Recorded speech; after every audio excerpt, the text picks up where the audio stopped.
Mana lagi? Orang Melaka, hari ni program Madani Rakyat dah ada dekat Politeknik Merlimau Melaka ni. Rugi kalau kau tak datang tau. Event dia buat sampai 3 hari. 17 sampai 19 sampai Ahad je, tak datang memang rugilah. Jom kita ramai-ramai ke event ni. Okey bang, terbaik bang. Ngam Okey bang, dah boleh buat konten. Tunjuk kat orang Melaka bang. Okey, cun. Okey. Sana bang Okey. Jangan terlepas persembahan udara dan juga terjun payung dia dekat sini tau. Orang-orang Melaka boleh datang kat sini dengan family, boleh bergambar dengan jentera-jentera Angkatan Tentera Malaysia kita. Abang-abang dengan akak-akak askar kita semuanya sporting-sporting.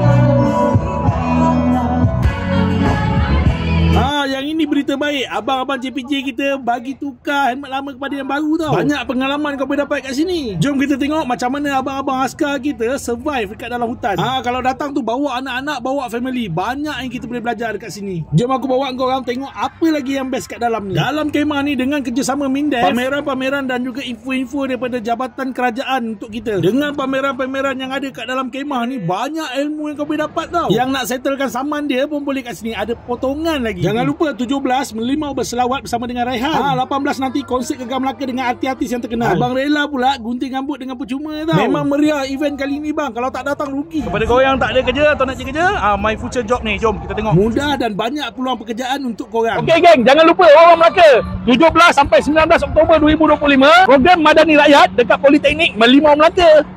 Tunggu apa lagi? Semua dijemput hadir.